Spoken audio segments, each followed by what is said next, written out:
You spent six figures on that house feature, and in 2026, buyers don't want it. The luxury threshold just jumped past $2 million, and the rules changed fast. So how did the dream upgrade end up a money pit? Zillow data, real estate agents, and new construction trends all point the same direction. Status-driven, single-purpose rooms are actively killing resale value. These aren't just outdated choices, they're ROI killers. Number 7. The massive decorative chandelier package. Showrooms, luxury staging photos, everywhere you look, the chandelier is front and center. It hangs there, dramatic and glittering, and it whispers old money. It says, someone serious lives here, someone with taste, someone who spent real dollars on this house. Except in 2026, that whisper is wrong. The Hamptons, 2024. A seller had installed a custom Murano glass chandelier package across 3 rooms, entry foyer, formal dining, and primary staircase. Total installed cost, $47,000. The listing sat for 94 days. When feedback finally came back from buyer agents, the same phrase kept appearing. Feels dated. Not feels expensive. Dated. The chandelier that was supposed to close the deal was quietly killing it. That's not a typo, by the way.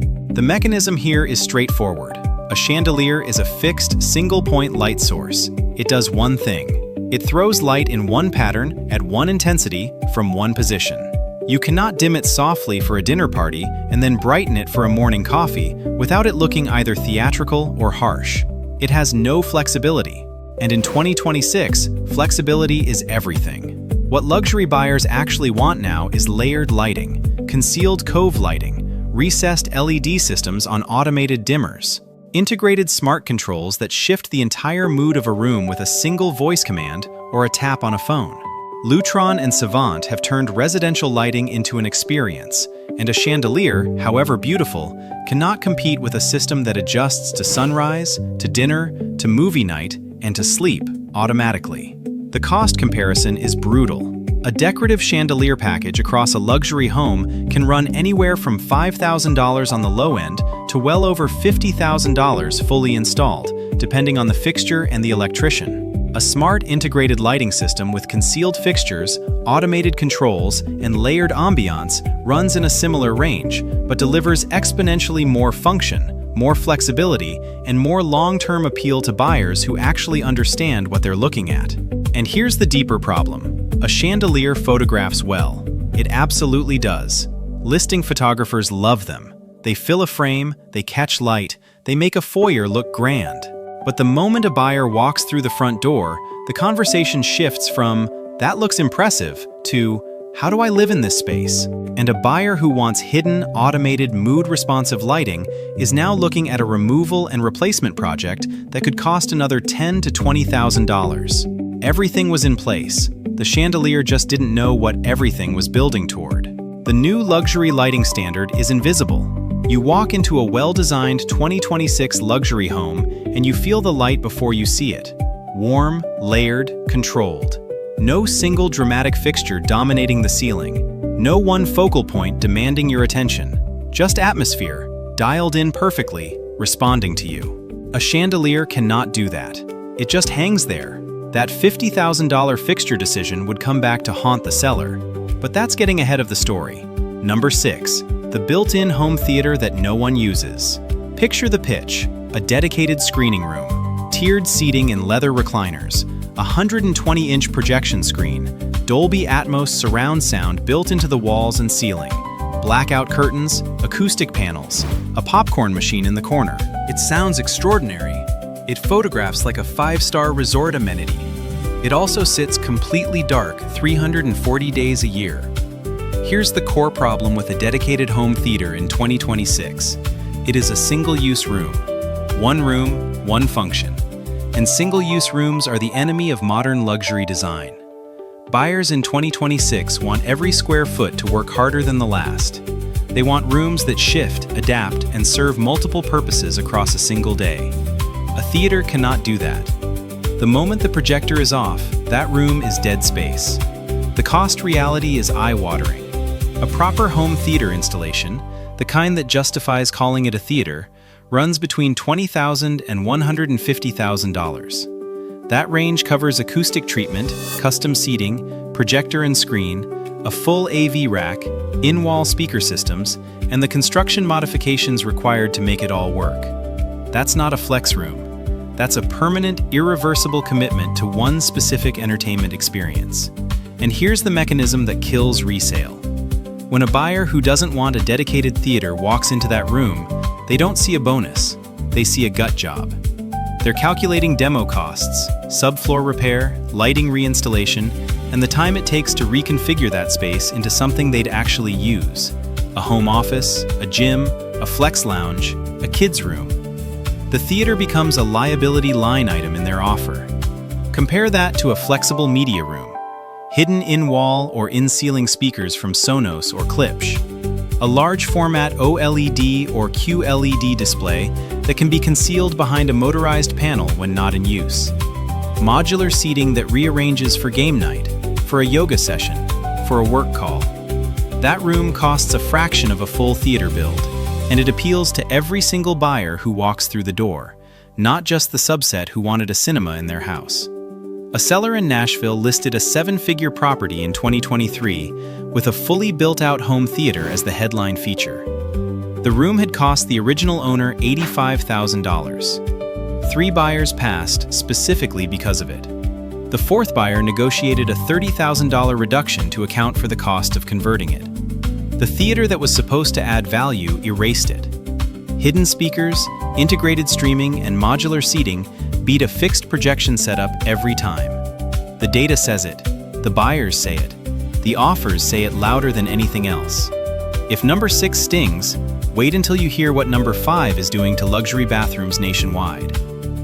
Number 5, the Whirlpool tub and oversized jetted bath. For 2 full decades, the jetted tub was the undisputed crown jewel of the luxury master bathroom. Deep soaking, hydrotherapy jets, mood lighting overhead, maybe a bottle of wine on the ledge. It was the symbol, the thing you pointed to when you wanted to prove the bathroom was high-end. Builders put them in automatically. Designers staged them with rolled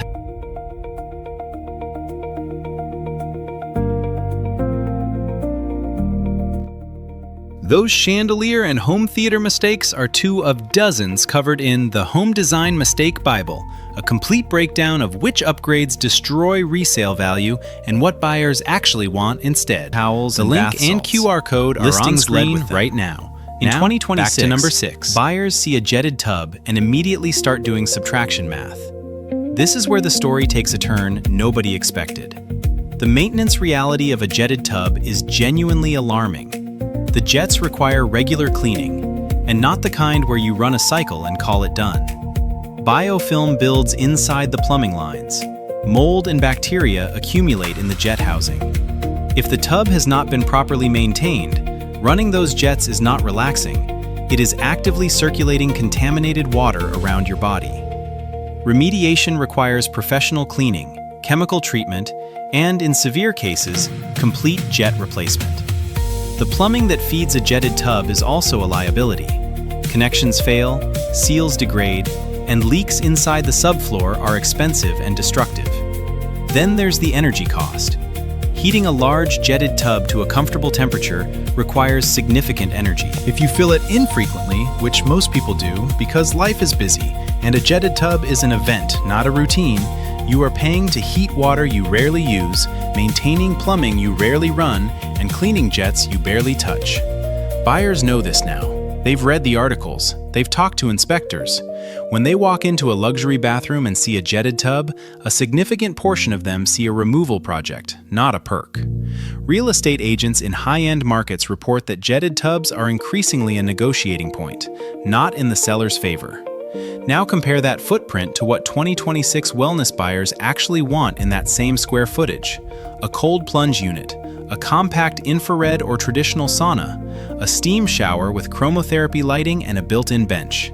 These are the features that luxury buyers in 2026 are actively searching for and willing to pay a premium to have. The wellness bathroom is not a trend. It is the new standard in the $2 million plus market. Buyers want recovery. They want daily ritual.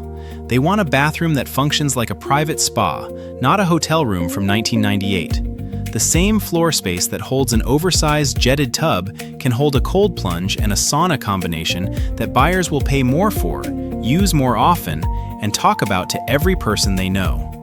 That is the comparison anchor that should be in every seller's mind before they invest in a bathroom renovation. The jetted tub had a good run. It is over.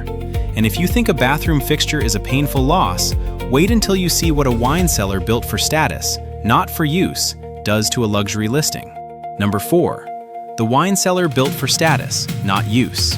Glass walls, backlit bottle displays, climate control humming quietly behind a custom steel door. A wine cellar in a luxury listing looks extraordinary. It photographs like a restaurant.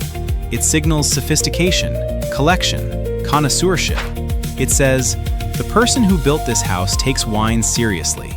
Except most of the time, they don't. And buyers know it the moment they walk in. Here's the specific rephrasing of the shocking detail in simpler terms. A wine cellar built for show, rather than for an actual collection, is immediately, painfully obvious to any buyer who knows anything about wine. The bottles are staged. The rack is full, but the selection is generic. There's no temperature log, no humidity record, no cellar management software running in the background. The cellar was built to look like something, not to function as something. And in 2026, luxury buyers have developed a sharp eye for the difference between purposeful design and decorative performance. The cost reality is significant. A full wine cellar, glass walls, custom racking, dedicated climate control, proper insulation, and professional installation runs between $15,000 and $100,000, depending on size and finish level. That is a substantial investment for a feature that appeals to a narrow slice of buyers, specifically the ones who actually collect wine, store it long-term, and need a dedicated climate-controlled space to do so. For every buyer in that category, there are 4 or 5 who would rather have a butler's pantry with generous storage, a flex room adjacent to the kitchen, or simply more functional square footage. A wine cellar converts a broad appeal space into a narrow appeal one. That is the personalization paradox in action. The more specific the feature, the smaller the buyer pool who values it, and the harder it is to price that feature into your sale. Now, to be fair, a glass-walled wine room can work. If it is genuinely tied to the home's design language, if it is functional and well-maintained, and if it reads as an authentic part of how the owner actually lives, it can be a compelling feature for the right buyer. The problem is not wine cellars in principle. The problem is trophy cellars, volume-driven, status-signaling rooms that exist to impress rather than to serve. Those are the ones that sit in listings. Those are the ones that generate comments like, "interesting feature," from buyer agents, which in real estate language means, "we have no idea how to price this, and neither does our client." The clock was already ticking. The wine cellar just couldn't hear it yet. Up to this point, the cellar had been the crown jewel of the lower level. That was about to flip. Number 3, the sunken living room. It feels architectural. It feels intentional. You step down into a sunken living room, and there's a moment, a brief, genuine moment, where it feels like the house was designed around you. The seating is lower, the ceiling feels higher, the space feels contained and dramatic at the same time. Architects from the 1960s through the 1980s loved them. They showed up in every aspirational home design magazine for 2 decades. Pay attention to this next detail because it explains everything. In 2026, a sunken living room is a resale red flag that agents quietly dread. The first mechanism is circulation. Luxury design in 2026 is built around seamless flow, open concepts, clean transitions between kitchen, living, and outdoor spaces. Indoor-outdoor connection is one of the top 5 features luxury buyers are actively seeking, and a sunken living room breaks that flow completely. You cannot move furniture easily across a level change. You cannot extend the living space onto a patio or terrace without an awkward transition. The room becomes an island, and islands are not what 2026 buyers want. The second mechanism is accessibility. Aging-in-place design is not a niche concern anymore. It is a mainstream priority in the luxury market. Buyers in their 40s and 50s, purchasing homes they intend to stay in for decades, are actively evaluating whether a home will work for them as they age.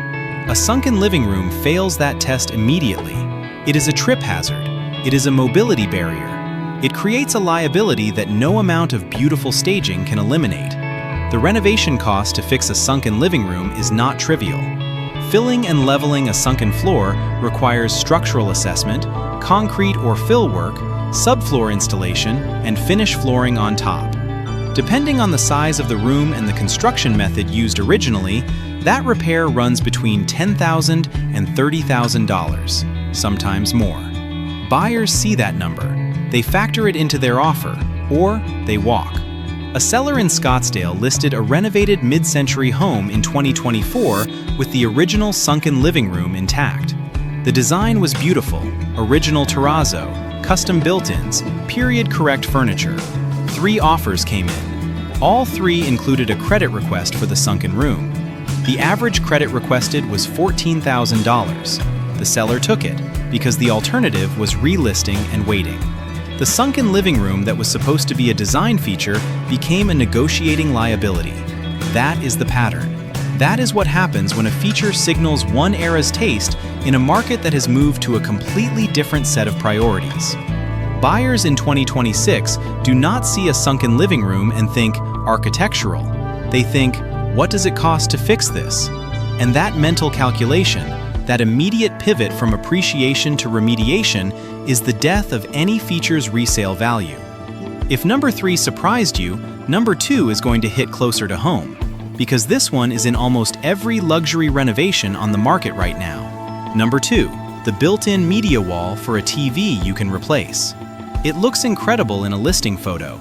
A floor-to-ceiling custom built-in, perfectly proportioned, with the television integrated seamlessly into the millwork. Flanked by shelving, maybe a fireplace below, the whole wall functioning as a single cohesive design statement. It says, "This was not an afterthought. This was designed. This was intentional."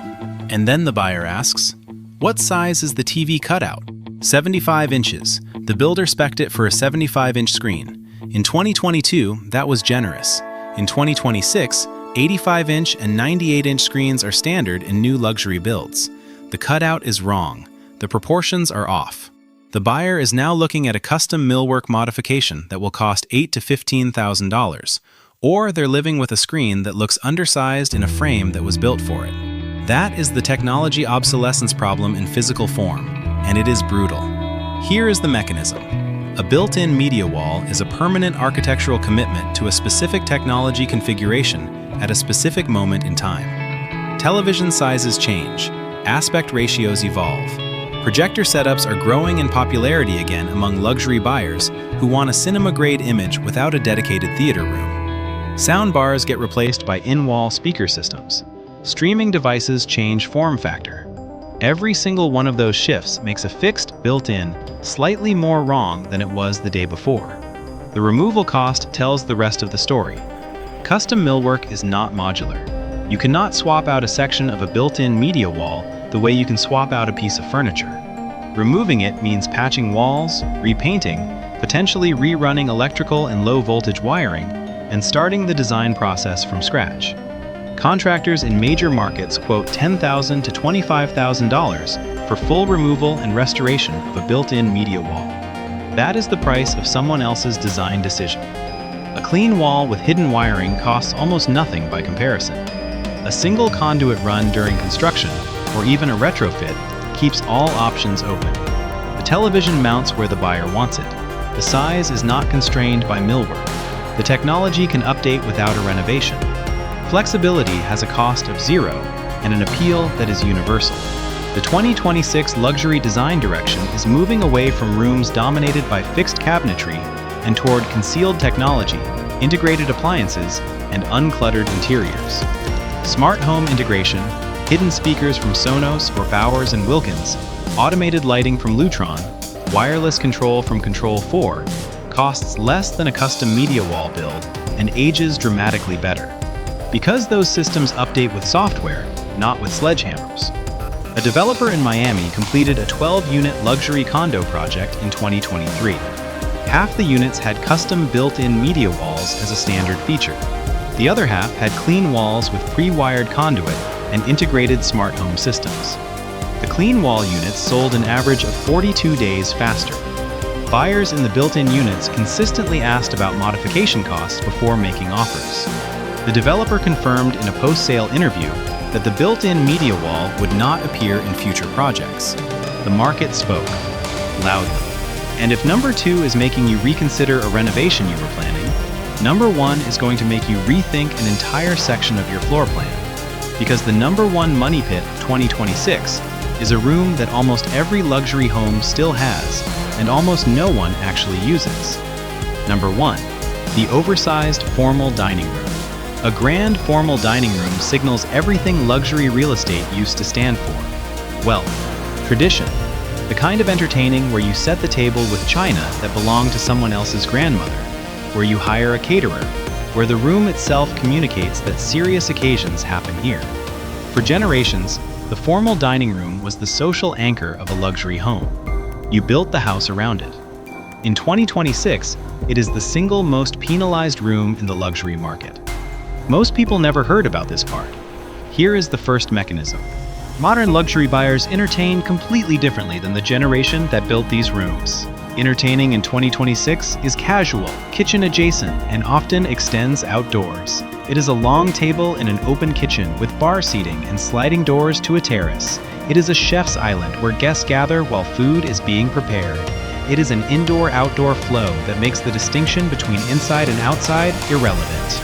A sealed-off formal dining room with its own 4 walls, its own door, its separate existence from the rest of the living space is architecturally incompatible with the way luxury buyers actually want to live.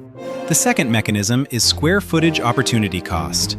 A formal dining room in a luxury home typically occupies between 300 and 500 square feet. In a $2 million plus home, that square footage is extraordinarily valuable, and it is being used, on average, fewer than 15 times per year. Thanksgiving, Christmas, maybe a few dinner parties. The rest of the year, that room sits empty, closed off, and contributing nothing to the daily experience of living in the house. That same square footage, repurposed, becomes something every single buyer in 2026 is actively searching for. A home office with proper acoustic separation. A wellness room with space for a Peloton, a yoga mat, and a meditation corner. A flex space that functions as a playroom Monday through Friday and a guest suite on weekends. A music room, a creative studio. The list of uses that buyers will pay a premium for is long. Formal dining room is not on it. And somehow, it gets worse. The resale data is unambiguous. Listings that describe a formal dining room as a selling point are increasingly seeing that language work against them. Buyer agents report that clients in the 35 to 55 age range, the core luxury buyer demographic in 2026, consistently react to formal dining rooms with the same phrase. What would we do with that? That question is not curiosity. It is a warning sign. It means the buyer is already mentally converting the space, already calculating the cost of removing built-in buffets and china cabinets, already wondering whether the transition to open plan is structurally feasible. A seller in Greenwich listed a 6-bedroom colonial in late 2023. The home had a stunning formal dining room, coffered ceiling, original wainscoting, seating for 14. It was genuinely beautiful. The listing sat for 112 days. Feedback from 12 separate showings included the same note. Love the house, don't know what to do with the dining room. The seller eventually converted the room to a home office before relisting. The home sold in 19 days. The formal dining room is the easiest feature to repurpose. It is also the clearest symbol of status over function thinking in residential design. The idea that a room's purpose is to impress rather than to serve. That thinking built some extraordinary homes. It just does not sell them anymore. The verdict is this: 400 square feet of underused, single-purpose entertaining space is a liability in a market that rewards flexibility, wellness, and function above all else. The formal dining room is not a luxury feature in 2026. It is a renovation project waiting to happen. But this wasn't just about the dining room anymore. Every single feature on this list points to the same shift. Luxury buyers in 2026 are paying for how a home makes them feel every single day, not for how it looks at a dinner party once a year. You spent 6 figures on outdated features. Now subscribe for the 7 home upgrades that will actually make you money in 2026.